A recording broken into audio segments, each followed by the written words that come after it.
नमस्कार मंडळी, आईच्या पाहुणचारमध्ये मी आपलं स्वागत करते। आज आपण मुंबई स्पेशल खमंग आणि पाहता क्षणी खावासा वाटणारा झटपट बनणारा वडापाव कसा करायचा ते पाहणार आहोत। मंडळी, वडापाव म्हटलंय की भूक नसतानाही खावासा वाटणारा चटपटीत असा भूक चाळवणारा पदार्थ। चला तर मग मुंबई पद्धतीने वडापाव कसा करायचा ते पाहू। वडापाव करण्यासाठी मिक्सर जार मध्ये धुतलेल्या 8 ते 10 मिरच्या, 2 इंच आल्याचा तुकडा, थोडीशी कोथिंबीर घालायची, 10-15 कढीपत्त्याची पाने घालायची, 10 ते 15 सोललेल्या लसूण पाकळ्या घालायच्या। आता हे मिश्रण मिक्सर जार मध्ये घालून छान बारीक वाटून घ्यायचे। हा लसूण मिरचीचा ठेचा तयार झाला। आता एका बाउल मध्ये साधारण 1 वाटी बेसन पीठ घ्यायचे, पाव वाटी तांदळाचे किंवा ज्वारीचे पीठ घालायचे।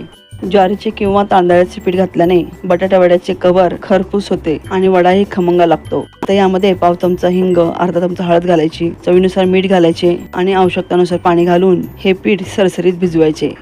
हे पीठ जास्त पातळही नको आणि जास्त घट्टही नको असे भिजवावे। मंडळी, काही जणांना डाळीच्या पिठाची ॲलर्जी असते। अशा वेळी डाळीचे पीठ कमी, ज्वारीचे किंवा तांदळाचे पीठ जास्त वाढवू शकता। यामुळेही वडा खमंग लागतो। कुकरला 1 किलो बटाटे उकडून घ्यायचे। साधारण 7-8 बटाटे उकडून त्याची साले काढून घ्यायची। मंडळी, तुम्हाला माझ्याकडून कोणत्या शाकाहारी रेसिपी पाहावयास आवडतील हे मला कमेंटद्वारे नक्की कळवा। आता हे बटाटे स्मॅशरने स्मॅश करून घ्यायचे। मंडळी, बटाटा वड्यामध्ये आलं आणि लसणाचं प्रमाण थोडंसं जास्त असते, त्यामुळे वड्याला छान चव येते आणि वडा खमंग लागतो। आता या बटाट्यामध्ये वाटलेली लसूण, मिरची, आलं आणि कोथिंबीरीची पेस्ट घालायची, चवीनुसार मीठ घालायचे। आता हे मिश्रण छान मिक्स करून घ्यायचे। मंडळी, तुम्हाला जर आवडत असल्यास या मिश्रणामध्ये हळद, हिंग, मोहरीची वरून फोडणी घालू शकता किंवा फोडणीमध्ये हे बटाट्याचे मिश्रण घालून 2 मिनिटं छान परतून घ्यायचे। या पद्धतीने वड्याचे सारण करू शकता। मंडळी, मी या मिश्रणामध्ये फोडणी घातली नाही। आता या मिश्रणाचे छोटे छोटे गोळे करून ते चपटे करावे।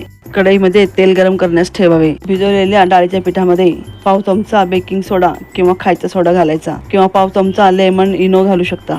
आता हे मिश्रण छान मिक्स करून घ्यायचे। आता या बेसनच्या बॅटर मध्ये बटाट्याचे सारणाचे गोळे बुडवून ते गरम तेलात सोडून हे वडे खमंग खरपूस दोन्ही बाजूने सोनेरी रंगावर तळून घ्यायचे।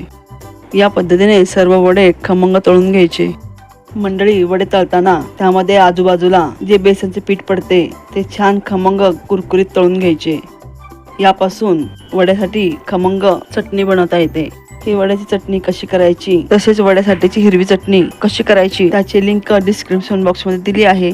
मुंबई स्टाईल खमंग बटाटे वडे तयार आहेत। तर पावाचे 2 भाग करून त्याला मिरचीची हिरवी चटणी लावायची, त्यावर वड्याची चटणी भुरभुरायची आणि तळलेला गरमागरम वडा ठेवून पाव बंद करायचा। धन्यवाद।